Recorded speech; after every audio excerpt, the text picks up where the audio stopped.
Welcome back candidate. एक बार फिर से आप लोगों का वेलकम है my M my future YouTube channel पर। आज का जो हमारा पेपर है वो है M2R5 web designing and publishing जनवरी 2023 का। ये सेट नंबर 1 है जो नाइलेट द्वारा जनवरी 2023 में कंडक्ट कराया गया था। इस वीडियो में हम complete solution step by step इस पेपर का देखेंगे। यदि अभी तक आपने इस यूट्यूब चैनल को सब्सक्राइब नहीं किया है तो प्लीज़ सब्सक्राइब कर लीजिए, क्योंकि आपको इस यूट्यूब चैनल पर कंप्लीट सॉल्यूशन मिलता है, शॉर्ट्स वीडियोस मिलती हैं, नोटिफिकेशंस मिलते हैं और आपके पास ईजिली आप जो है आसानी से हर क्वेश्चन को समझकर आसानी से ओ लेवल अपना पास कर सकते हैं। तो आइए स्टार्ट करते हैं। कैंडिडेट जनवरी 2023 सेट नंबर 1 क्वेश्चन नंबर अगर हम 1 से स्टार्ट करें तो क्वेश्चन नंबर 1 पूछा गया कि कौन सी CSS की वैलिड बैकग्राउंड प्रॉपर्टी नहीं है। तो CSS की जो वैलिड बैकग्राउंड प्रॉपर्टी नहीं है वो है बैकग्राउंड इटरेट, यानी बैकग्राउंड इटरेट एक जो है वैलिड प्रॉपर्टी नहीं है। CSS यानी कास्केडिंग स्टाइल शीट की प्रॉपर्टी नहीं है। बैकग्राउंड इमेज है, बैकग्राउंड पोजीशन है, बैकग्राउंड कलर है, बट बैकग्राउंड इटरेट जो है ये एक वैलिड प्रॉपर्टी नहीं है।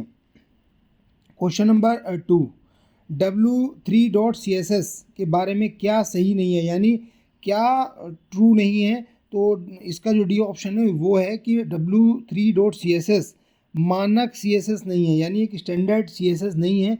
ये एक बात गलत है, ये एक स्टैंडर्ड CSS है। और उससे पहले हम जानते हैं कि W3.CSS है क्या। तो W3.CSS एक लाइट वेट और पावरफुल CSS फ्रेमवर्क है, यानी कास्केडिंग स्टाइल शीट का फ्रेमवर्क है जिसे W3 स्कूल द्वारा विकसित किया गया है। यह यूज़र को आसानी से रिस्पॉन्सिव और सुंदर वेब पेज बनाने में मदद करता है, यानी यह एक रिस्पॉन्सिव और सुंदर वेब पेज बनाने में मदद करता है। यह है W3.CSS। क्वेश्चन नंबर 3 प्रॉपर्टी किसी एलिमेंट में टेक्स्ट की पहली पंक्ति को इंडेंट करने की अनुमति देती है। तो कौन सी प्रॉपर्टी है जो अलाउ करती है आपको एलिमेंट में टेक्स्ट की पहली पंक्ति को इंडेंट करने के लिए। तो टेक्स्ट इंडेंट एक ऐसी प्रॉपर्टी है जिसके द्वारा आपको अलाउ करता है कि आपका जो इंडेंट है उसका फर्स्ट लाइन है वो टेक्स्ट को आप इंडेंट कर सकते हैं, ठीक है, अलाइन कर सकते हैं। Question number 4 identify the invalid HTML event, यानी आपको जो इवेंट नहीं है HTML में उसको जो है फाइंड करना है। तो अनलोड जो है कोई भी एक HTML इवेंट नहीं है कैंडिडेट। अभी इवेंट के बारे में जानेंगे कि इवेंट होते क्या हैं। देखिए, तो इवेंट ऐसे कार्य या घटनाएं होती हैं जो वेब पेज पर घटित होती हैं, यानी हमारा जो वेब पेज होता है उस पर कुछ ऐसी एक्शंस घटित होते हैं, उसको इवेंट बोलते हैं। जब कोई उपयोगकर्ता यानी कोई यूज़र किसी एलिमेंट तत्व के साथ इंटरेक्ट करता है, मान लीजिए कि यूज़र कर्सर लेके गया है किसी इमेज पर, उस इमेज का नेम प्रदर्शित हो रहा है तो वो इवेंट है। जैसे बटन पर क्लिक करना, माउस को किसी एलिमेंट पर ले जाना, कीबोर्ड से कोई की दबाना, ये सब इवेंट जनरेटर होते हैं। तो इवेंट क्या होता है कि वेब पेज पर यूज़ होते हैं और इनका स्पेसिफिक वर्क होता है। क्वेश्चन नंबर 5 की अगर हम बात करें, W3.CSS does not provide the following border class. तो कौन सी बॉर्डर क्लास प्रोवाइड नहीं करती है W3.CSS? टॉप करती है, राइट करती है, बॉटम करती है, बट गटर जो होती है ना W3 बॉर्डर गटर जो क्लास होती है उसको प्रोवाइड नहीं करती है। क्वेश्चन नंबर अगर हम 6 की बात करें कैंडिडेट, तो HTML5 में मान्य नए इनपुट टैग एलिमेंट की पहचान करें। तो identify the valid new input element in HTML5। तो HTML5 में क्या एक वैलिड इनपुट टैग जोड़ा गया है, तो वो है ईमेल, ठीक है। तो ईमेल क्या है, ये वैलिड है और इसको इनपुट टैग के साथ जुड़ा जाता है। इसमें टाइप लिखा था टाइप ईमेल। क्वेश्चन नंबर 7 किसी दस्तावेज की सामग्री के एक स्वतंत्र भाग को प्रस्तुत करने और उसका प्रतिनिधित्व करने के लिए किस टैग का उपयोग करेंगे। इसका मतलब है कि किसी पर्टिकुलर पार्ट को आपको रिप्रेजेंट करना है और वो पार्ट इंडिपेंडेंट होना चाहिए। इंडिपेंडेंट मतलब उसका किसी पर डिपेंडेंसी नहीं होना चाहिए कंटेंट ऑफ डॉक्यूमेंट में, तो उसको बोलते हैं आर्टिकल। तो यानी आर्टिकल टैग के द्वारा इस तरह की चीज़ों को रिप्रेजेंट किया जाता है। क्वेश्चन नंबर 8 हाइपरटेक्स्ट एक है। तो हाइपरटेक्स्ट क्या है? तो हाइपरटेक्स्ट है कि जो लिंक कंटेन करता है अदर टेक्स्ट का, उसको बोलते हैं हाइपरटेक्स्ट, यानी डॉक्यूमेंट जिसमें अन्य डॉक्यूमेंट के लिंक शामिल होते हैं, ठीक है। तो हाइपर टेक्स्ट को भी थोड़ा समझ लेते हैं कैंडिडेट। यहाँ पर मैंने आपके लिए जो नोट डाउन किया है वो आपकी सुविधा के अनुसार किया है, उसमें कुछ इंग्लिश के मिक्सिंग वर्ड भी डाले हैं जिससे कि आपको कठिनाई ना हो। तो आपको ये समझना चाहिए कि हाइपर टैक्स एक प्रकार का टैक्स होता है। टैक्स होता है जिस तरीके से नॉर्मल टैक्स होता है, जैसे ये टैक्स है, तो हाइपर टैक्स भी इसी तरीके का होता है, जो अन्य टैक्स या डॉक्यूमेंट के साथ लिंक के माध्यम से कनेक्टेड जुड़ रहता है। बस उसमें अंतर क्या होता है कि मान लीजिए कि ये लिखा हुआ है हाइपर टैक्स, अगर हम इस पर क्लिक करेंगे तो कुछ और ओपन हो जाएगा, ये किसी और पर लिंक होगा, जिसका मुख्य उपयोग देखिए, लिंकिंग की बहुत सारी फैसिलिटी आपको वेब पेजेस में मिलती है, तो जिसका मुख्य उपयोग यही है वेब पेजों पर कि यूज़र आसानी से एक पेज से दूसरे पेज पर जा सके, नेविगेट कर सके, एक वर्ड का मीनिंग के लिए कहीं और भी जा सके, तो नेविगेशन हो सके आपस में। ठीक है, तो ये होता है हाइपरटेक्स्ट। क्वेश्चन नंबर 9, किस कंपैरिजन ऑपरेटर का उपयोग दो वेरिएबल के बीच में समानता के साथ कंटेंट को खोजने के लिए किया जाता है। यानी देखिए, जो ये पूछा गया है कि अगर कौन सा एक ऐसा ऑपरेटर है जिसका उपयोग दो चीज़ों के को चेक करने के लिए किया जाता है कि लेफ्ट हैंड और राइट हैंड की चीज़ें बराबर है कि नहीं, यानी इक्वल है वो उसके, और उसके टाइप भी, कि उसका टाइप यानी वो करेक्टर टाइप का है या वो इंटीजर टाइप का है, तो दोनों इंटीजर टाइप के हैं, तो उसके लिए ट्रिपल इक्वल का यूज़ होता है जावास्क्रिप्ट के अंदर, ये ध्यान रखना है आपको। क्वेश्चन नंबर अगर हम 10 की बात करते हैं कैंडिडेट, तो इनमें से कौन एंगुलर जेएस के लिए मान्य कथन नहीं है, यानी वैलिड जो स्टेटमेंट है वो एंगुलर जेएस के लिए नहीं है। तो ऑप्शन नंबर सी, यह सी में लिखा गया एक फ्रेमवर्क है, बिल्कुल गलत है ये, क्योंकि एंगुलर जेएस, जैसे इसके पीछे आप देख रहे हैं जेएस यानी जावा स्क्रिप्ट, एक शक्तिशाली जावा स्क्रिप्ट फ्रेमवर्क है जिसे गूगल द्वारा विकसित किया गया है और इसका उपयोग वेब एप्लीकेशन को विकसित करने के लिए किया जाता है। तो ये बिल्कुल स्टेटमेंट गलत है कि ये सी में लिखा गया है, प्रोग्रामिंग लैंग्वेज सी में इसको राइट डाउन किया गया है, ये लिखा गया है जावास्क्रिप्ट में। क्वेश्चन नंबर 11, w3.table टेबलों के लिए निम्न क्लास प्रदान नहीं करता। तो देखिए w3.table कौन किस तरीके की क्लास प्रोवाइड नहीं करता है, तो w3 हाइपन स्ट्राइप नाम की कोई भी क्लास प्रोवाइड नहीं करता। स्ट्राइप्ड होती है क्लास, बॉर्डर होती है, बॉर्डर्ड होती है, बट स्ट्राइप जो है इस तरह की कोई भी क्लास w3 टेबल के अंदर नहीं होता है। क्वेश्चन नंबर 12 की अगर हम बात करें तो नोटपैड प्लस प्लस में कौन सा कन्वर्टर मौजूद है, तो नोटपैड प्लस प्लस में जो है एक तो एस्काई टू हेक्साडेसिमल कन्वर्टर उपलब्ध है और हेक्साडेसिमल टू एस्काई जो कन्वर्टर है वो उपलब्ध है। अब काफ़ी बार जो है कैंडिडेट नोटपैड प्लस प्लस की फुल फॉर्म को पूछा गया है, तो ये आपको ध्यान रखना है कि नोटपैड प्लस प्लस की जो फुल फॉर्म होती है वो उसके अंदर एस्काई की फुल फॉर्म को पूछा गया है। तो एस्काई का जो पूरा नाम होता है American standard code for information interchange होता है, यानी American standard code for information interchange इसकी फुल फॉर्म होती है। क्वेश्चन नंबर 13 की अगर हम बात करें तो एक्सपोनेंशियल ऑपरेटर क्या है जावास्क्रिप्ट में, तो एक्सपोनेंशियल ऑपरेटर जो होता है वो डबल स्टार होता है। जावास्क्रिप्ट में एक्सपोनेंशियल ऑपरेटर का उपयोग संख्या को दूसरी संख्या की पावर के लिए किया जाता है। जैसे 2 की पावर 3 हमको लिखना है तो इसका आउटपुट आएगा 8, इसका मतलब है 2 multiply by 2 multiply by 2, that means कि जब हम इसको कैलकुलेट करेंगे तो 8 आएगा। जब भी हमें पावर यानी घात की बात होती है, हिंदी में इसको बोलते घात, तो हमें एक्सपोनेंशियल ऑपरेटर की रिक्वायरमेंट होती है। क्वेश्चन नंबर अगर हम 14 की बात करें कैंडिडेट, तो नेविगेशन लिंक का एक सेट टैग का उपयोग करके परिभाषित किया गया है। तो set of navigation link is defined, तो किसके द्वारा करते हैं, नैप टैग के द्वारा करते हैं। नैप टैग के द्वारा आप सेट ऑफ नेविगेशन लिंक को डिफाइन कर सकते हैं। क्वेश्चन नंबर 15, फाइल प्रोटोकॉल का उपयोग किस लिए करते हैं, तो सर्वर से क्लाइंट को कंप्यूटर फाइलों को ट्रांसफ़र करने के लिए हम फाइल प्रोटोकॉल का प्रयोग करते हैं। तो फाइल प्रोटोकॉल होती है, प्रोटोकॉल का मतलब होता है सेट ऑफ रूल्स, यानी जब भी हमारे इंटरनेट पर या नेटवर्क पर डेटा का ट्रांसफ़र होता है तो उसके लिए जो भी रूल्स और रेगुलेशंस यूज़ होते हैं वो डिफरेंट टाइप के होते हैं। इसी तरीके से एक फाइल प्रोटोकॉल होता है, उसका मेन ऑब्जेक्टिव ये होता है कैंडिडेट कि सर्वर से क्लाइंट, यानी सर्वर जहाँ से डेटा आ रहा है, क्लाइंट मतलब आपके कंप्यूटर में जो फाइलों को ट्रांसफ़र होता है, ये फाइल प्रोटोकॉल का यूज़ होता है। क्वेश्चन नंबर अगर हम 16 की बात करें तो एक सामान्य इनलाइन एलिमेंट है जो कोई इनहेरेंट फॉर्मेटिंग लागू नहीं करता। देखिए इनहेरेंट फॉर्मेटिंग्स को भी समझते हैं, होती क्या है इनहेरेंट फॉर्मेटिंग।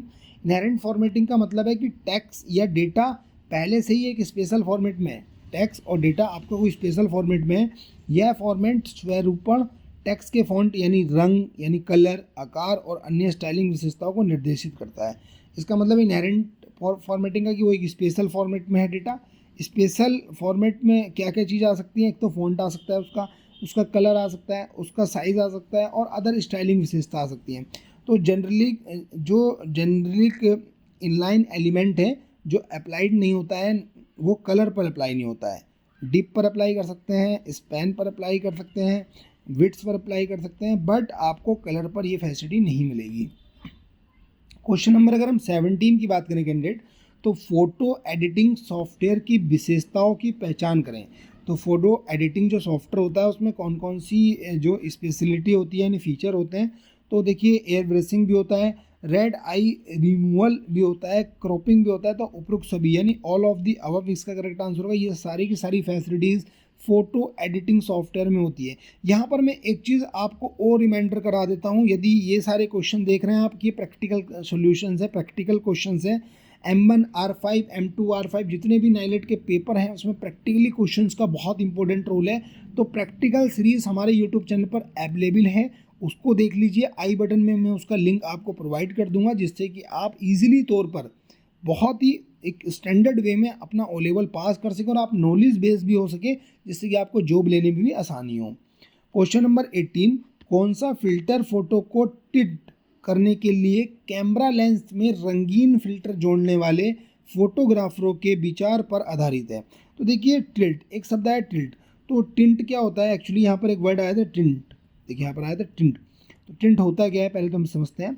फोटो फिल्टर में टिंट एक ऐसी प्रक्रिया है जिसमें एक तस्वीर के रंगों को हल्का या बदलकर एक विशेष रंग टोन जोड़ा जाता है। देखिए आप कोई भी फ़ोटो खिंचवाते हैं, मान लीजिए कि आप उस फोटोज़ में थोड़े से आपका कलर ब्लर है, तो उसको भी जो फोटोशॉप होता है उससे आप बहुत अच्छा फ़ोटो बना देते हैं फोटोग्राफर।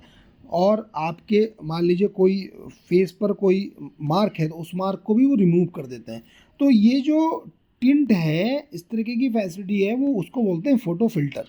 फ़ोटो फिल्टर के द्वारा ये सारी पॉसिबिलिटीज़ हैं।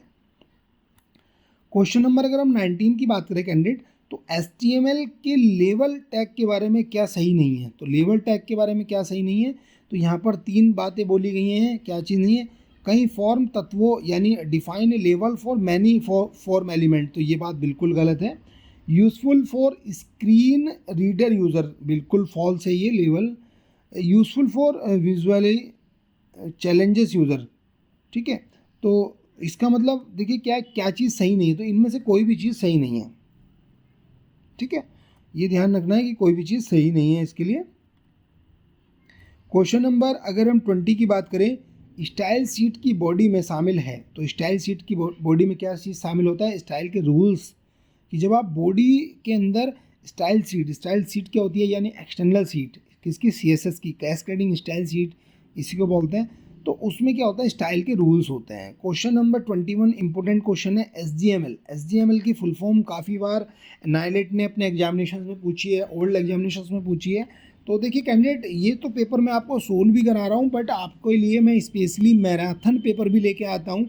तो उस पेपर के लिए आपको कमेंट करना होता है कि सर हमको मैराथन पेपर की रिक्वायरमेंट है, तो उसमें मैं आपको 100, 200, 300 तक के क्वेश्चंस कंप्लीट कराता हूँ, जिससे कि अगर आपने एक ओवरव्यू लिया है तो आप उसको ईजिली कर सकें। तो SGML का फुल फॉर्म होता है स्टैंडर्ड जनरलाइज्ड मार्कअप लैंग्वेज। इसकी फुल फॉर्म आप अच्छे से याद कर लीजिए, होती क्या है। SGML का फुल फॉर्म मैं आपको बता चुका हूँ, स्टैंडर्ड जनरलाइज्ड मार्कअप लैंग्वेज एक स्टैंडर्ड मार्कअप लैंग्वेज है जो डिफरेंट टाइप के डॉक्यूमेंट और डेटा को स्ट्रक्चर के लिए उपयोग किया जाता है। तो उनको स्ट्रक्चर देने के लिए डिफरेंट टाइप के डॉक्यूमेंट और डेटा को जो है SGML का यूज़ करते हैं।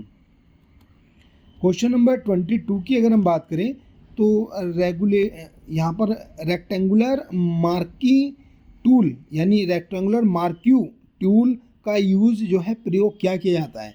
तो रेक्टेंगुलर मार्क्यू टूल का यूज़ किया जाता है इमेज के अंदर के हिस्से को चुनना, यानी जो इंटरनल पार्ट होता है इमेज का सेलेक्ट करना उसको, ठीक है।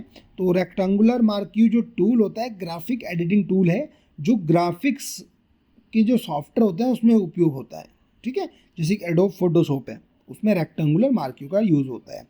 क्वेश्चन नंबर अगर हम 23 की बात करें कैंडिडेट, तो एक ऑनलाइन सूचना पुनर्प्राप्ति उपकरण, ठीक है, जो अपने स्वयं के परिणाम उत्पन्न करने के लिए वेब सर्च डेटा के डेटा का उपयोग करता है। तो देखिए एक ऐसा ऑनलाइन इंफॉर्मेशन रिट्राइवल टूल, यानी एक ऐसा टूल है जो डेटा को तो सर्च करके देता है। मान लीजिए आपको कोई डेटा सर्च करना है, बट वो अदर जो सर्च इंजन है, सर्च इंजन जैसे गूगल है, याहू है, बिंग है, इन सब का यूज़ करके वो स्पेशल रिजल्ट निकाल के आपको देता है, तो उसको बोलते हैं मेटा सर्च इंजन। अब मेटा सर्च इंजन होता क्या है, इसको भी थोड़ा समझते हैं। तो मेटा सर्च इंजन एक विशेष प्रकार का सर्च इंजन है जो इंटरनेट पर डिफरेंट सर्च इंजन को एक साथ उपयोग करके रिजल्ट प्रदान करता है। देखिए मैंने भी आपको बताया था ना कि जो डिफरेंट सर्च इंजन को यूज़ करके रिजल्ट आपको प्रोवाइड करेगा वो है मेटा सर्च इंजन। यह सिंगल प्लेस पर सभी मेन सर्च को कंबाइन करता है, जिसमें गूगल है, बिंग है, याहू है, डकडक है या अदर है। तो ये इन सब सर्च इंजन का यूज़ करके उनको कंबाइन करके उनका रिजल्ट निकाल के देता है, उनसे रिजल्ट निकालता है। तो ये ध्यान रखिएगा, Meta search engine. Question number 24, क्या पैडिंग प्रॉपर्टी में निगेटिव वैल्यूज़ की अनुमति है? अगर आप पैडिंग अप्लाई कर रहे हैं तो क्या उसमें आप निगेटिव वैल्यू की रिक्वायरमेंट है कैंडिडेट? तो वहाँ पर देखिए ध्यान रखिए कि जब भी हम पैडिंग अप्लाई करेंगे उसमें आपकी निगेटिव वैल्यूज़ नहीं आएगी, यानी -20, -10 इस तरीके की वैल्यूज़ को आप नहीं डाल सकते हैं।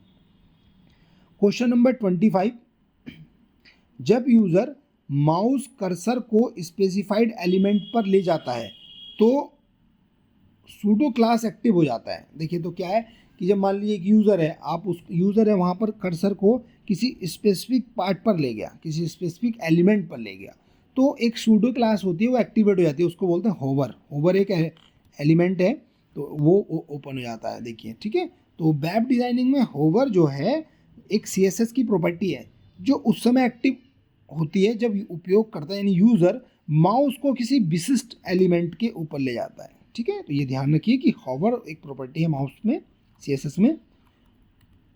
Question number 26, which is not an encryption algorithm not present in Notepad++, यानी इनमें से कौन सी एक ऐसी एल्गोरिथम है जो नोटपैड++ में जो है अवेलेबल नहीं है, ठीक है। तो MD6 है। MD6 की फुल फॉर्म भी आपको पता होना चाहिए, मैसेज डाइजेस्ट एल्गोरिथम 6, इसको बोलते हैं मैसेज डाइजेस्ट एल्गोरिथम 6। MD6 को MD5 और SHA1 जैसे पुराने हैश फंक्शनों की कमियों को दूर करने के लिए विकसित किया गया था, ना कि नोटपैड++ में इसको इन्वॉल्व किया गया। इसकी कमियों को दूर करने के लिए जो पुरानी एल्गोरिथम थी, मैसेज डाइजेस्ट एल्गोरिथम 5 थी, ये SHA थी, उस तरीके के एल्गोरिथम्स के जो फंक्शन थे उसको इम्प्रूव करने के लिए इसको किया गया था। क्वेश्चन नंबर 27, व्यवसाय के लिए फ़ोटो एडिटिंग द्वारा प्रदान किए जाने वाले लाभों की पहचान करें। यानी देखिए आइडेंटिफाई करना है जो फ़ोटो एडिटिंग बिजनेस के लिए बनते हैं। तो देखिए एक तो ब्रांड की building, better sales, robust social media strategy. देखिए यहाँ पर क्या, मजबूत सोशल मीडिया रणनीति, ब्रांड का निर्माण, बेहतर बिक्री के लिए हमेशा आप फ़ोटो एडिटिंग का यूज़ करते हैं। जब आप फ़ोटो एडिटिंग कर अच्छा एक बैनर बनाते हैं तो एक तो ब्रांड का, आपकी ब्रांड बनने लगती है कि ये ब्रांड है। दूसरा बेटर सेल्स होती है, लोग ज़्यादा आते हैं ब्रांड उसको देखकर। फिर मजबूत सोशल मीडिया पर रणनीति आपकी बनती है। क्वेश्चन नंबर अगर हम 28 की बात करें, क्वेश्चन नंबर 28, तो W3.table में रिस्पॉन्सिव टेबल के बारे में कौन सा कथन सत्य नहीं है? तो रिस्पॉन्सिव मैं आपको पहले ही बता चुका हूँ। रिस्पॉन्सिव का मतलब मैंने लास्ट वीडियो में बताया था, फिर से बता देता हूँ, कोई बात नहीं। रिस्पॉन्सिव का मतलब कैंडिडेट ये होता है कि अगर आपने कोई एक वेबसाइट को डिज़ाइन किया है, अगर आप उसको लैपटॉप पर ओपन करोगे तो वो उसका कंटेंट प्रॉपर दिखना चाहिए, अगर आप उसको मोबाइल पर देखोगे तब भी कंटेंट प्रॉपर दिखना चाहिए, अगर आप उसको कैंडिडेट देख रहे हैं, कहाँ पर देख रहे हैं, अगर आप उसको देख रहे हैं टैबलेट पर तब भी उसका कंटेंट प्रॉपर दिखना चाहिए।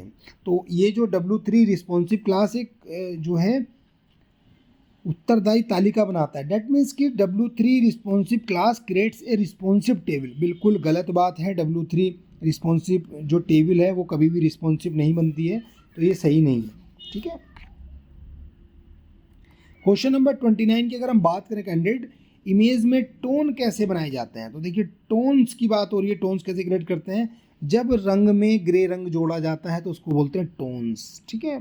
तो टोन इसको बोलते हैं कि टोन कैसे बनता है, जब आप ग्रे रंग जोड़ देंगे।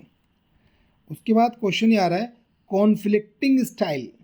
कॉन्फ्लिक्टिंग स्टाइल के बारे में क्या सच है? तो देखिए कॉन्फ्लिक्टिंग स्टाइल होती क्या है उसको भी समझेंगे।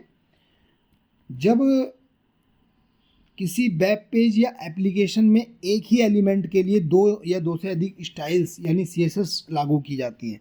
मान लीजिए अगर आप एक ही फॉन्ट पे कलर भी अप्लाई कर रहे हैं येलो, उसके बाद में फिर से दूसरा कलर अप्लाई कर रहे हैं, तो ये जो स्टाइल्स होते हैं ये आपस में मैच नहीं खा रहे होते हैं, क्योंकि उसकी अपनी प्रॉपर्टी है, उसकी अपनी प्रॉपर्टी है, येलो की ब्लैक की, तो दोनों को मैच नहीं खा रहे होते, इसको बोलते हैं कॉन्फ्लिक्टिंग स्टाइल्स। ठीक है, तो यूज़र एजेंट द्वारा परिभाषित स्टाइल यूज़र द्वारा परिभाषित स्टाइल पर पूर्वता लेती है। दैट मीन्स कि जब आप user style define by the user, जो भी स्टाइल यूज़र द्वारा डिफाइन की गई है, तो वो क्या करती है, प्रीसिडेंस यानी पहले डिफाइन की गई सीएसएस के पर ओवरलैपिंग करने का प्रयास करती है। ठीक है, तो ये ध्यान रखना है कि ये ट्रू नहीं है। क्वेश्चन नंबर 31, w3.css में बेसिक लिस्ट की पहचान करें। तो w3.css में अगर हम बेसिक एलिमेंट की बात करें तो w3.ol यानी -w3-ol यानी ऑर्डर लिस्ट इसको बोलते हैं।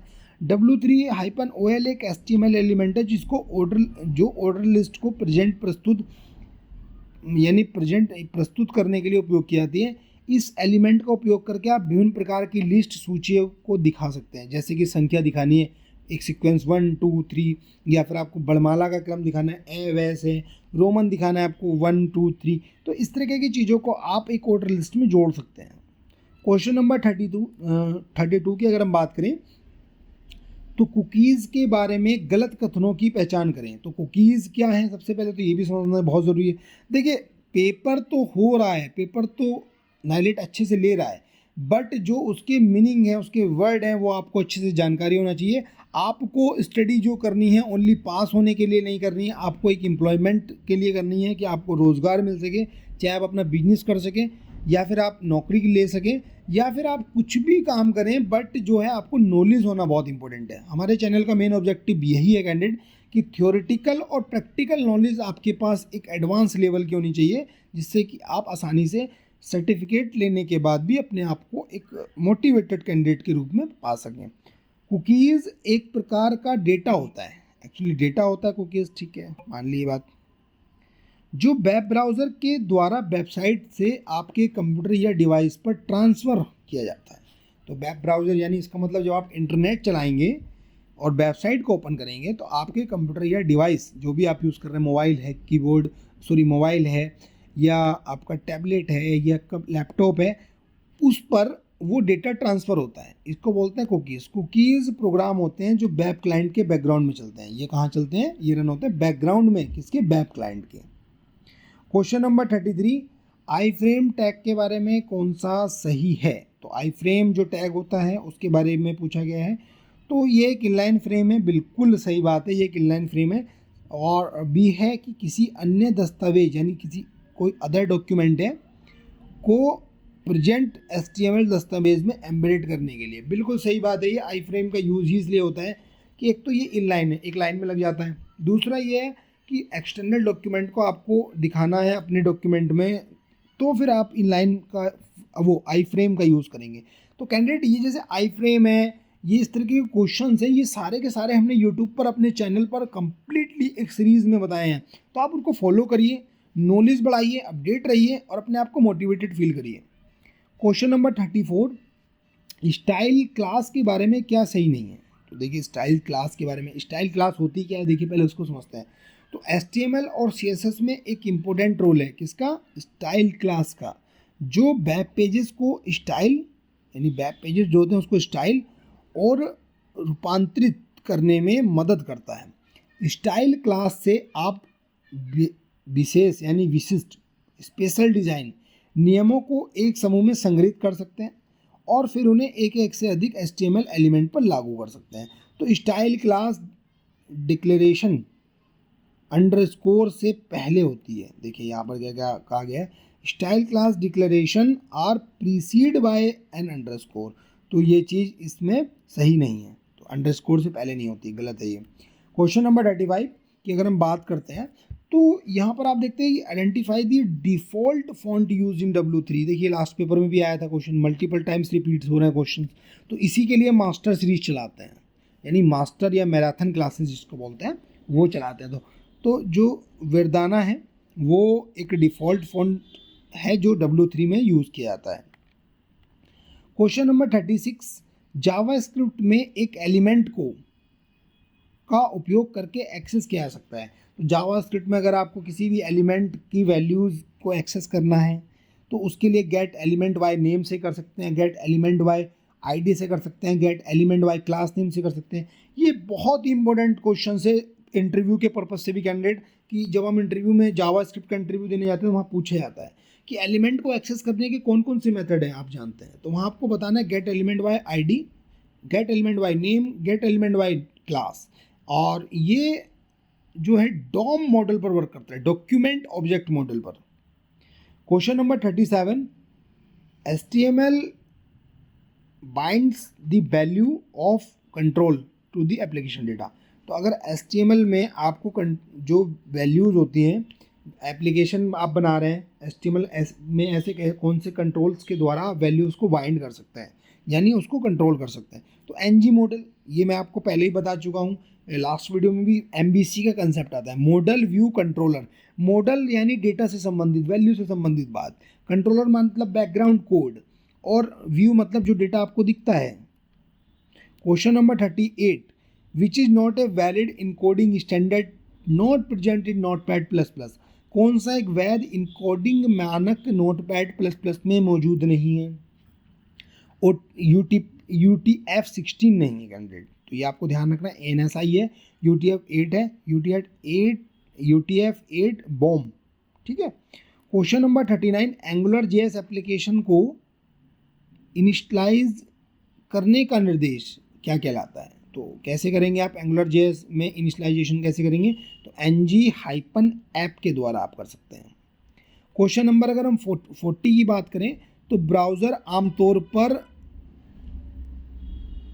INS टैग में सम्मिलित टेक्स्ट को रेखांकित करते हैं। देखिए ब्राउज़र क्या करते हैं, देखिए अगर आप अंडरलाइन जो इंसर्टेड टेक्स्ट है उसको अंडरलाइन करना है, दिखाना चाहते हैं इंसर्टेड टेक्स्ट को, तो वो INS आप टैग का यूज़ करेंगे, ठीक है। यू जो होता है वो अंडरलाइन के लिए होता है, बट ब्राउज़र की यहाँ पर बात आ रही है, स्पेशली ब्राउज़र को अगर आप कोई चीज़ दिखाना चाहते हैं अंडरलाइन के रूप में तो वो आपको INS टैग का यूज़ होगा। क्वेश्चन नंबर अगर हम 41 की बात करें, identify the invalid image filter. तो इनवैलिड इमेज फ़िल्टर का अगर आपको यूज़ करना मतलब बताना है कि कौन सा इनवैलिड है इमेज फ़िल्टर में, तो मोशन ब्लर है, सही है। प्लास्टिक ब्रैप भी आता है, लिक्विफाई भी आता है, बट सोलिडिफाई जो है वो एक इनवैलिड है, ठीक है। क्वेश्चन नंबर अगर हम 42 की बात करते हैं कैंडिडेट, तो डेल एलिमेंट उस टेक्स्ट को परिभाषित करता है जिसे किसी डॉक्यूमेंट से हटा दिया गया है। ब्राउज़र उन्हें क्या करता है, स्ट्राइक थ्रू कर देता है। स्ट्राइक थ्रू का मतलब होता है कि लाइन लिखी हुई है, बीच में भी लाइन को काटा गया है, क्रॉस किया गया है, तो ये कौन सा एलिमेंट करेगा, वो डेल एलिमेंट का काम है। Question number 43, W3 container class किसी भी HTML एलिमेंट में पैडिंग जोड़ता है। देखिए बिल्कुल सही बात है, पैडिंग जोड़ता है। कितनी पैडिंग जोड़ता है? तो 16 पिक्सल्स लेफ्ट से और राइट से दोनों से जोड़ेगा, ठीक है, 16 पिक्सल, ये ध्यान रखना है। क्वेश्चन नंबर अगर हम 44 की बात करें तो शॉर्टकट की for rotating canvas 90 degree clockwise is. अगर आपको कैनवास का आप यूज़ कर रहे हैं, कैनवास एप्लीकेशन का यूज़ कर रहे हैं, 90 डिग्री क्लॉकवाइज आपको रोटेट करना है, ठीक है। तो उसके लिए control alt shift plus F10 shortcut की होती है, ठीक है। Question number 45, DNS name server का कार्य क्या है? ठीक है, तो DNS यानी डोमेन नेम सर्वर का क्या कार्य है? तो ये ट्रांसलेट करता है नेम को IP एड्रेस में, स्पेसिफिक IP एड्रेस में नेम को ट्रांसफ़र करता है, मतलब ट्रांसलेट करता है, सॉरी। क्वेश्चन नंबर 46, कौन सा मुख्य बिल्ट इन सर्च मैग्नीश नहीं है? ठीक है, तो बिल्ट इन सर्च मैग्नीश नहीं है, तो वो है डिक्रीमेंटल सर्च। डिक्रीमेंटल सर्च नहीं है। बिल्ट इन सर्च होता क्या है? तो बिल्ट इन सर्च मैग्नीश विभिन्न विषय, सब्जेक्ट, फाइल या डेटा को खोजने या उनकी पहचान करने की सुविधा प्रदान करता है, ये ध्यान रखिए आप, ठीक है। क्वेश्चन नंबर 47 की बात करें तो auto focus attribute can be use on which element. Auto focus जो एट्रीब्यूट होते हैं वो किस एलिमेंट पर यूज़ होते हैं, तो बटन पर कर सकते हैं, input select all of the, यानी सभी पर आप कर सकते हैं। अब ऑटो फोकस होते क्या हैं? ऑटो फोकस एक HTML एट्रीब्यूट है जो फॉर्म फील्ड पर लागू किया जाता है। जब एक वेब पेज लोड होता है तो ऑटो फोकस एट्रीब्यूट वाला फील्ड ऑटोमेटिकली रूप से फोकस प्राप्त कर लेता है, ठीक है। इससे यूज़र को तुरंत इनपुट देना शुरू कर सकता है बिना किसी फील्ड को मैनुअल रूप से क्लिक करने की आवश्यकता होती है, ठीक है। तो ये होता है ऑटो फोकस। क्वेश्चन नंबर 48, पहचान करें कि सेक्शन एलिमेंट का उपयोग कहाँ किया जा सकता है। तो चैप्टर्स में कर सकते हैं, इंट्रोडक्शन में कर सकते हैं, न्यूज़ के आइटम्स में कर सकते हैं, तो ऑल ऑफ दी अब यानी सभी जगह हम कर सकते हैं। क्वेश्चन नंबर 49, अनऑर्डर लिस्ट, ठीक है। एन ऑर्डर लिस्ट में अलग अलग आइटम कैसे आप आइडेंटिफाई करेंगे, ठीक है। तो कैसे करेंगे? तो LI के थ्रू करेंगे, क्योंकि ऑर्डर लिस्ट है, अलग अलग आइटम्स आपको बनाने हैं तो LI का यूज़ होगा।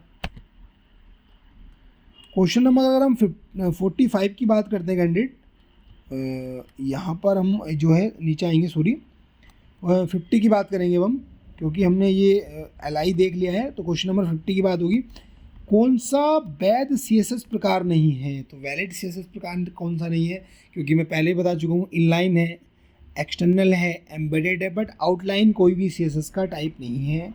क्वेश्चन नंबर 51, सेवा जो किसी संगठन को वेब सर्वर पर वेबसाइट होस्टिंग करने में मदद करती है, यानी ऐसी कौन सी सर्विस है जिसके द्वारा आप वेब सर्वर पर वेबसाइट को होस्ट कर सकते हैं, तो उसको बोलते हैं वेब होस्टिंग। बहुत ज़्यादा गूगल पर ऐड भी आता है, यूट्यूब पर भी आपको मिलेगा वेब होस्टिंग इतने रुपए में मिल रही है आपको, तो ये नॉर्मल है। तो वेब होस्टिंग एक ऐसी सर्विस है जो पर्सन, यानी कोई पर्सन है या फिर कोई ऑर्गेनाइजेशन है, वो इंटरनेट पर अपनी वेबसाइट या वेब पब्लिशिंग करने की अनुमति देता है। Question number 52, which is not A vibrant colour. Vibrant colour कौन सा है? तो वाइट। वाइब्रेंट कलर का मतलब ये होता है कि जो चमकदार हो और तेज रंग का हो, तो जो आंखों को एकदम तुरंत आकर्षित करे उसको बोलते हैं वाइब्रेंट कलर या जीवंत कलर। तो वाइब्रेंट कलर जो होता है सफ़ेद होता है, बाकी लाल एकदम से आपको आकर्षित करेगा, नारंगी, बैंगनी, ये सारे क्या है कि वाइब्रेंट कलर है, बट वाइट नहीं है। क्वेश्चन नंबर 53 की अगर हम बात करें तो W3 इमेज में कौन सी इमेज क्लास सही नहीं है, उसको पहचान करें। तो W3-ओवल जो क्लास है वो एक इमेज क्लास नहीं है, ठीक है। क्वेश्चन नंबर 54, फॉर्मेटिंग लागू करने के लिए एलिमेंट के समूह को एक निश्चित समूहित करना, यानी to cluster a group of element together to apply formatting, यानी आपको क्या करना, ग्रुप ऑफ एलिमेंट करना है क्लस्टर ग्रुप में। तो उसके लिए अगर जब भी ग्रुप की बात आएगी कैंडिडेट, देखिए CSS के अंदर बात हो, जावास्क्रिप्ट के अंदर बात हो, जब हम ग्रुप वाइज किसी चीज़ को करेंगे तो वहाँ पर क्या करेंगे, क्लास का जो है क्लास फॉर्मेटिंग का यूज़ करेंगे, ध्यान रखिए। और जब इंडिविजुअल की बात होगी तो ID की बात करेंगे, ID की, तो यहाँ पर क्लास मतलब ग्रुप की बात हो रही है। क्वेश्चन नंबर 55, CSS में एब्सोल्यूट पोजीशनिंग के लिए सही कथन की पहचान करें। तो CSS में जो एब्सोल्यूट पोजीशनिंग है उसके लिए इनमें से कोई भी कथन करेक्ट नहीं है, क्योंकि यह एक ब्राउज़र निर्धारित पोजीशनिंग है, बिल्कुल गलत। एब्सोल्यूट पोजीशनिंग ब्राउज़र निर्धारित नहीं करता, ये आप निर्धारित करते हैं। यह एब्सोल्यूट पोजीशनिंग को परिभाषित करने के लिए CSS की पोजीशनिंग प्रॉपर्टी का उपयोग करता है, बिल्कुल नहीं। तो ये सारे कोई भी इसमें से कथन CSS के लिए एब्सोल्यूट पोजीशनिंग के लिए करेक्ट नहीं है कैंडिडेट। क्वेश्चन नंबर अगर हम 56 की अगर हम बात करते हैं तो यहाँ पर क्वेश्चन पूछा गया है कि how many column are supported in the responsive grid. बहुत ही पॉपुलर और अच्छा क्वेश्चन है कि ग्रिड के अंदर जो कितने कॉलम सपोर्ट करते हैं। तो 12 कॉलम्स को एक पेजेस में बांटा जाता है ग्रिड्स के अंदर, इसका करेक्ट आंसर होगा 12। 57, वेब डिज़ाइनिंग में जावास्क्रिप्ट की क्या भूमिका है। तो वेब डिज़ाइनिंग में जावास्क्रिप्ट की क्या भूमिका है, तो जावास्क्रिप्ट की भूमिका ये है कि उसको डायनेमिक बनाना, दूसरा भूमिका यह है कि program the behaviour of web pages, यानी बिहेवियर को बताना वेब पेजेस के कि क्या होगा। Question number 58, which is not a valid meta search engine. तो वैलिड मेटा सर्च इंजन कौन सा नहीं है, वो है DuckDuckGo. Meta search engine में आपको बता चुका हूँ कि ऐसे सर्च इंजन होते हैं जो अपनी जो रिजल्ट निकाल के देते हैं, प्राप्त करते हैं, वो कई सर्च इंजन का यूज़ करते हैं। जैसे कुछ मेटा सर्च इंजन को उदाहरण है, डार्कपाइल है, मेटा कॉलर है, मास्टर कॉलर्स है, इफोगेट है। ये क्या है कि मेटा सर्च इंजन के एग्जाम्पल हैं।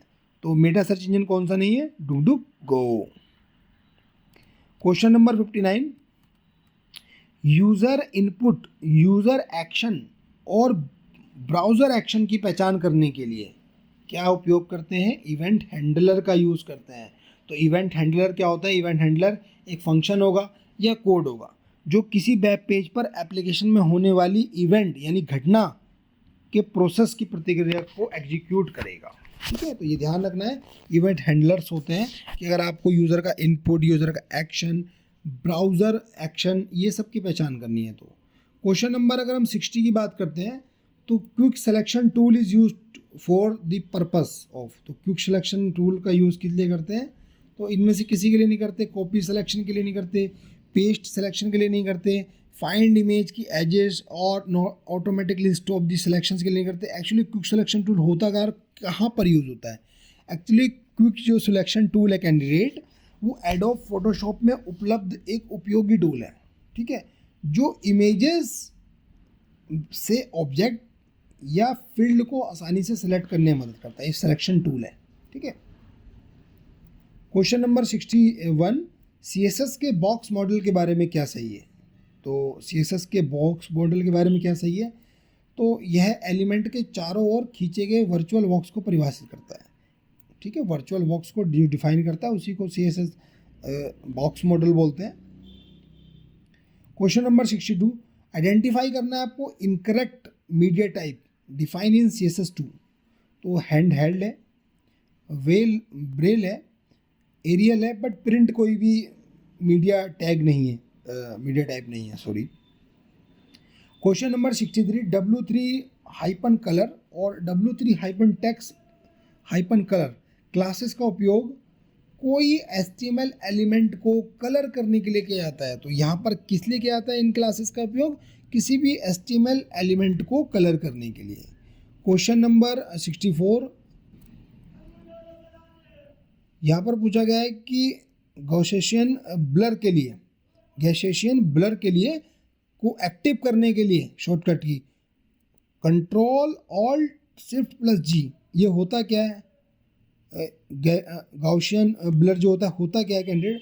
तो एडोब फोटोशॉप में गॉसियन ब्लर जो होता है एक महत्वपूर्ण फिल्टर है, ये एक फिल्टर होता है जिसका उपयोग इमेजेस में धुंधलापन प्रभाव लाने के लिए करते हैं। देखिए कहीं कहीं पर डेटा को रिप्रेजेंट करते समय धुंधलापन लाना पड़ता है, तो उसके लिए इस फिल्टर का यूज़ किया जाता है। Question number 65, external style sheet के बारे में क्या सच नहीं है। तो एक्सटर्नल स्टाइल शीट के बारे में क्या बात सही नहीं है, इसको देखते हैं। व्हाट ट्रू नहीं है, तो यह कंटेंट को प्रेजेंटेशन यानी कंटेंट को प्रेजेंटेशन से अलग करता है, लेकिन दोनों अभी भी एक ही फाइल में समाहित हैं। तो ये सही नहीं है। देखिए ये अलग तो करता है दोनों को, बट अलग अलग कर देता है। ठीक है, question number 66, angular JS expression के बारे में अमान्य कथन की पहचान करें। तो angular JS expression JavaScript expression से अलग है, तो ये बिल्कुल गलत है। ये अभी हमने बताया था कि जावास्क्रिप्ट का ही एक फ्रेमवर्क है, तो ये जावास्क्रिप्ट से कैसे अलग हो जाएगा।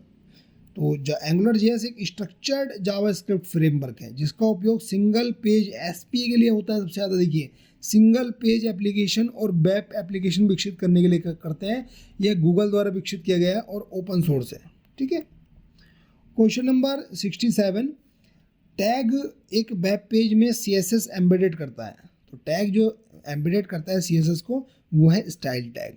क्वेश्चन नंबर 68 की अगर हम बात करें तो एंगुलर JS में ng रिपीट डायरेक्टरी के बारे में क्या सही नहीं है।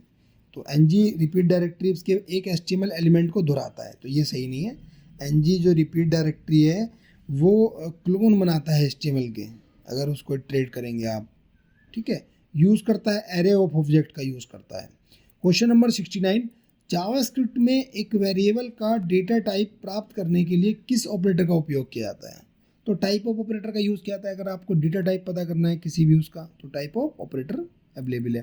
क्वेश्चन नंबर 70 की अगर हम बात करें तो MIME का पूरा नाम पूछा गया है। तो MIME का पहले पूरा नाम समझ लेते हैं, multipurpose internet mail extension protocol, ये होता है। इसका मुख्य रूप से मेल क्लाइंट और सर्वर के लिए डिज़ाइन किया गया है, कि मेल करने के लिए, मतलब मेल करने के लिए, मेल के लिए और सर्वर के लिए। यह मैसेज क्लाइंट और सर्वर को यह दर्शाने में मदद करता है कि आउटगोइंग और इनकमिंग मैसेज किस प्रकार के डेटा को कवर करते हैं। ठीक है, तो इसके लिए ये यूज़ होता है MIME। तो देखिए एक्चुअली कैंडिडेट, हमारी जो वीडियोज़ है उसमें बहुत सारे वर्ड को समझाया भी गया है, अक्षरों का एक महत्व है, हर क्वेश्चन को समझाया गया है। तो उनकी कंप्लीट सीरीज़ आप देखिए, जिससे कि आपको परफेक्ट नॉलेज हो सके। और अगर किसी क्वेश्चन में आपका कभी भी डाउट होता है तो आप कमेंट कीजिए, हमारे व्हाट्सअप नंबर पर मैसेज कीजिए, हमको जो है ईमेल कर सकते हैं आप। क्वेश्चन नंबर अगर हम नेक्स्ट की बात करें, 71 की बात करते हैं, तो नोटपैड में लाइनों को छिपाने के लिए शॉर्टकट की क्या है? तो अगर आपको हाइड करनी है लाइन, तो ऑल्ट के साथ अगर आप H प्रेस करेंगे सिलेक्ट करके, तो वहाँ पर क्या होगा, हाइड हो जाएगी। क्वेश्चन नंबर 72, निम्नलिखित में से कौन HTML में एक प्रकार का स्क्रीन फ्रेमवर्क नहीं है? तो स्क्रीन फ्रेमवर्क कौन सा नहीं है? तो यू फ्रेम कोई भी एक स्क्रीन फ्रेमवर्क नहीं है। आई फ्रेम है, नो फ्रेम है, फ्रेम सेट है, बट यू फ्रेम नहीं है। Question number 73, lasso tool is best use for, lasso का जो मेन यूज़ है वो किस लिए होता है? एक सिलेक्शन को क्लीन करना जिससे आपने किसी अन्य टूल से शुरू किया था, तो उसके लिए लेसो टूल होता है। क्वेश्चन नंबर 74, निम्नलिखित में से किस निर्देश का उपयोग AngularJS एप्लीकेशन को प्रारंभ करने के लिए करते हैं? तो NG ऐप है। अगर आपने प्रैक्टिकल किया तो इसके लिए क्वेश्चंस को आपको बहुत ज़्यादा सोचना ही नहीं है। NG ऐप के द्वारा आप इस डायरेक्टरी का यूज़ करके आप AngularJS के एप्लीकेशन को स्टार्ट करते हैं। Question number 75, makes the text bold. अगर आपको टेक्स्ट को बोल्ड करना है तो फॉन्ट बेट एक प्रॉपर्टी होती है, और आप बोल्ड लिखेंगे कॉलन के साथ तो आ जाएगा, बोल्ड हो जाएगा। क्वेश्चन नंबर 76, वेब पेज का सबसे महत्वपूर्ण हेड एलिमेंट के लिए एक कंटेनर है, तो मेटा डेटा है। तो मेटा डेटा क्या है? एक मोस्ट इंपोर्टेंट हेड एलिमेंट है जो वेब पेज में कंटेनर का काम करता है। मेटा डेटा का मतलब होता है डेटा अबाउट डेटा, यानी डेटा के बारे में इंफॉर्मेशन को रखना। क्वेश्चन नंबर 77, उस वेब ब्राउज़र की पहचान करें जो HTML5 टैग प्रस्तुत कर सकता है। तो सफारी है, क्रोम है, एज है, सारे के सारे वेब ब्राउज़र कर सकते हैं HTML5 के टैग को प्रस्तुत। क्वेश्चन नंबर 78, w3.font में हेडिंग के लिए कौन सा कथन सत्य नहीं है? तो हेडिंग के लिए कौन सा कथन सत्य नहीं है? हेडिंग्स में कम संख्या में अक्षरों की अनुमति देता है। ठीक है, तो ये बिल्कुल करेक्ट नहीं है। Question number 79, embedded style sheet के बारे में क्या सही नहीं है? तो एम्बेडेड स्टाइल शीट के बारे में क्या सही नहीं है?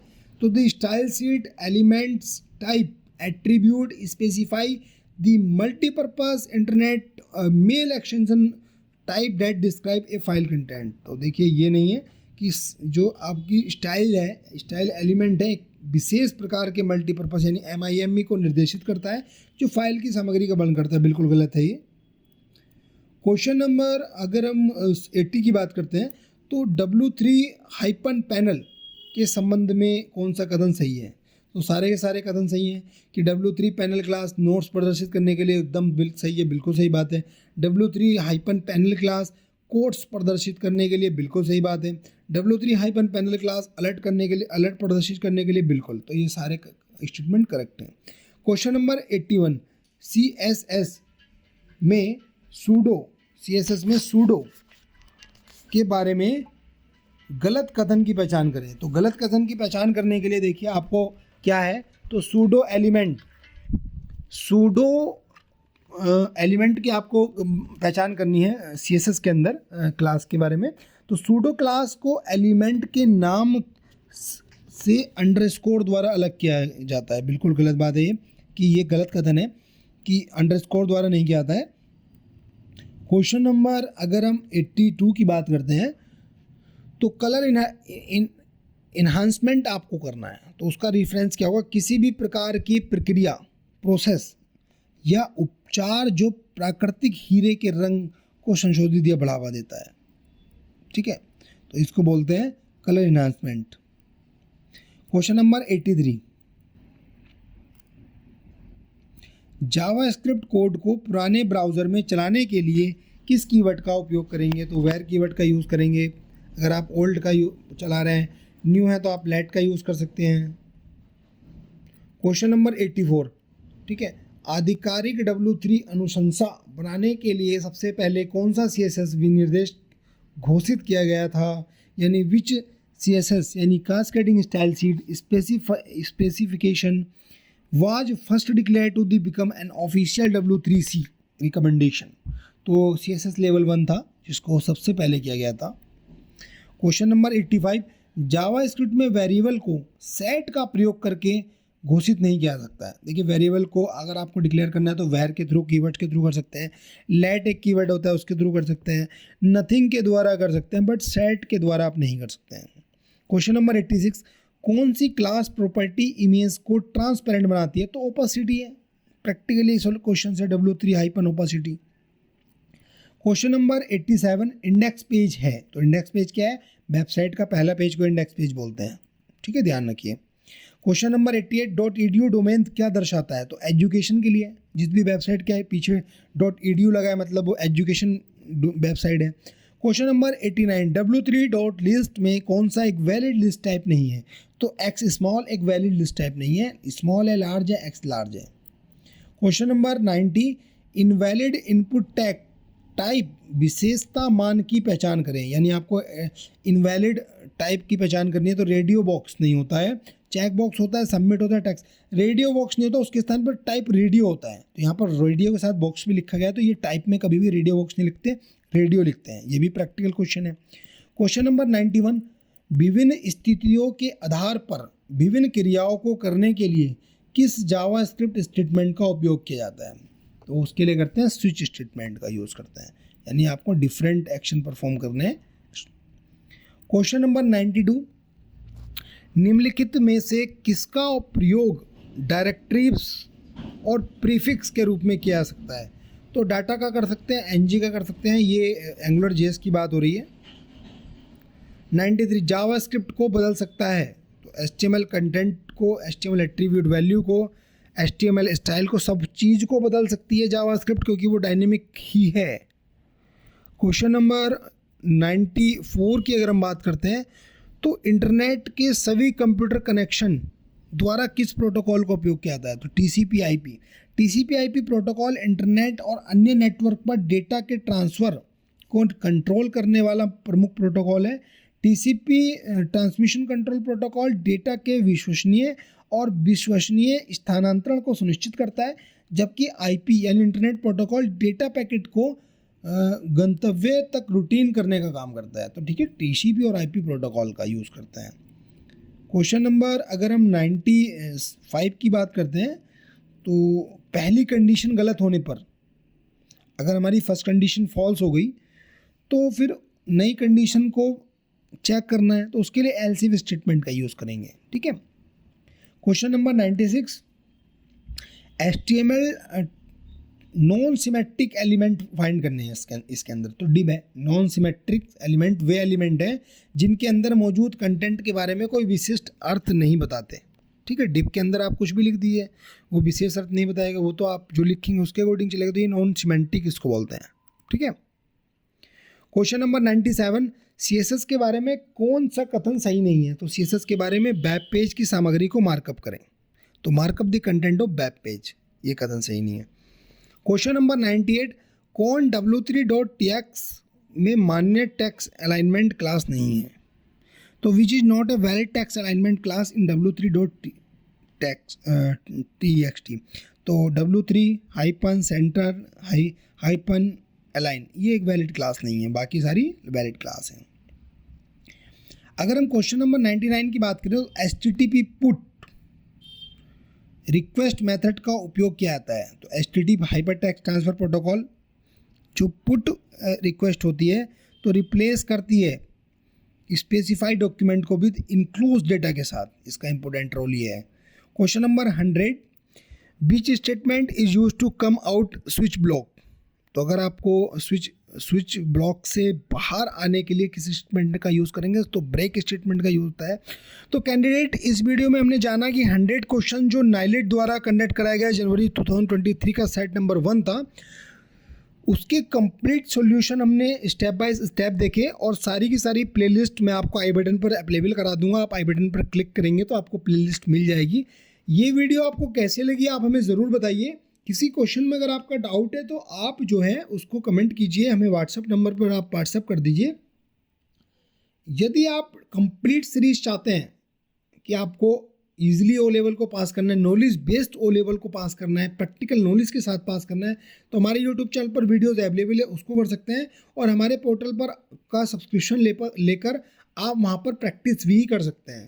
तो thanks for watching this video. आप अपना ध्यान रखिए, एंजॉय करिए, स्टडी करिए और अपने कैरियर को एक नई गाइडेंस दीजिए। अगर आप ओ लेवल के बाद अगर आप ए लेवल भी करना चाहते हैं तो उसके लिए भी आप सोचिए। और इस फील्ड में आप आना चाहते हैं, बहुत सारी वीडियोस देखना चाहते हैं, बहुत सारी नॉलेज गेन करना चाहते हैं, तो उसके लिए हमारा यूट्यूब चैनल परफेक्ट है, उसको सब्सक्राइब कर लीजिए। ओके।